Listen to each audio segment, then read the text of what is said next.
আমি বলতে চাইছি যে আমার ভিডিওতে মানে আমার ভিডিও দেখে আমার মা আমাকে এত পরিমাণে খিস্তি মারে, মানে এত পরিমাণে খিস্তি মারে। আমার ভিডিওতে ভিউজ আসে 5টা, আর আমার মা যে হারে খিস্তি মারে তাতে মনে হয় আমার চ্যানেল দাঁড়ায় গেছে। সত্যি মনে হয় আমার চ্যানেল দাঁড়ায় গেছে। মার ইচ্ছে মতন আমার খিস্তি মারতে থাকে যে এগুলো কী ছাড়িস, তো ভাবছি আমি মানে ব্লক করে দেবো। ঠিক আছে, তো যাই হোক আমি রীতিমতন মাকে আগের দিনকে একটা ভিডিও ছাড়ার আগে আমি মাকে ব্লক করে দিয়েছি।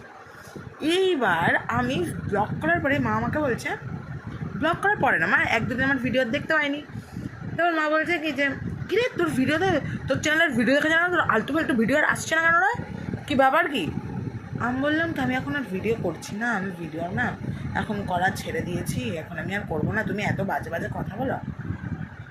মা বলে ফালতু কথা বলিস তুই আমার সাথে? ইউটিউবেই দেখলাম আগের দিন ভিডিও, ফেসবুকে কেন ভিডিও দেখতে পাচ্ছি না? মানে তুমি ইউটিউবে কোথায় দেখেছো? ইউটিউব দিয়ে তো ব্লগ করা যায় না, মানে ব্লগ করা গেলে সেটা আমি জানি না। তো এবার যাই হোক আমি তো সেটা করিনি, এবার ইউটিউবে তো সেই সেম ভিডিও যাই হোক ছেড়েছি। তো মা তারপর দেখে আমাকে এমন খিস্তে যে মা বলছে যে জানোয়ার, আমার কাছ থেকে লুকিয়ে ভিডিও বানাবে, ও আমার কাছ থেকে লুকিয়েও ভিডিও বানাবে।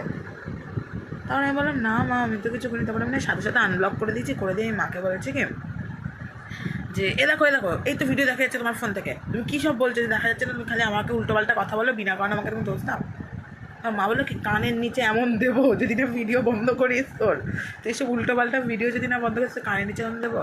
তারপরে আমি ভাবলাম তাহলে তুমি ব্লক করে ভালোই করেছি। ভাই আমি তো না মাকে ব্লক করতে পারছি না আনব্লক করতে পারছি, যাই করতে পারছি বা তাতেই দেখি খিস্তি পাচ্ছে। তো আমি করবোটা কি, এক্স্যাক্ট আমার করার কি আছে, করার আছে।